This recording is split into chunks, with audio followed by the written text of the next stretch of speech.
உண்மையிலேயே வந்துட்டு இப்ப எல்லாருமே என்ன சொல்றாங்க, பேட் டச், குட் டச் வந்து சொல்லி வளர்க்கணும், சொல்லி வளர்க்கணும். யாருக்கு சொல்லி வளர்க்கணும்? பொண்ணுங்களுக்கு சொல்லி வளர்க்கணும். யாராவது தப்பா தொட்டுட்டா அது பண்ணணும். பசங்களுக்கும் சொல்லி வளர்க்கணும். பசங்களுக்கும் நீ வந்து இப்படி போய் ஒரு பொண்ண தொடுறன்னா அது பேட் டச். அது அந்த பொண்ணையும் பாதிக்கும், உன்னோட கேரக்டரையும் பாதிக்கும். உனக்குன்னு ஒரு செல்ஃப் ரெஸ்பெக்ட் இருக்கு. ஸோ உன்னோட செல்ஃப் ரெஸ்பெக்ட், உன்னோட டிக்னிட்டிய நீ வந்து காப்பாத்திக்கணும்னு நீ நெனச்சன்னா, நீ வந்து பேடா டச் பண்ணக்கூடாது, பேடா பார்க்கக்கூடாது. உனக்கு என்னென்ன பாடி பார்ட்ஸ் இருக்கோ, அந்த பாடி பார்ட்ஸ் தான் அந்த பொண்ணுக்கும் இருக்கு. உனக்கு என்னென்ன மாரியான ஃபீலிங்ஸ் இருக்கோ, அந்த ஃபீலிங்ஸ் எல்லாம் அந்த பொண்ணுக்கும் இருக்கும்.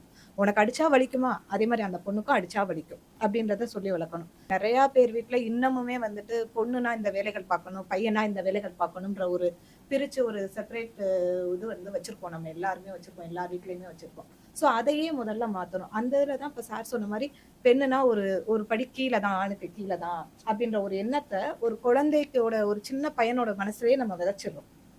அது அவன் எவ்வளோ பெரிய ஆளாகி, எவ்வளோ பெரிய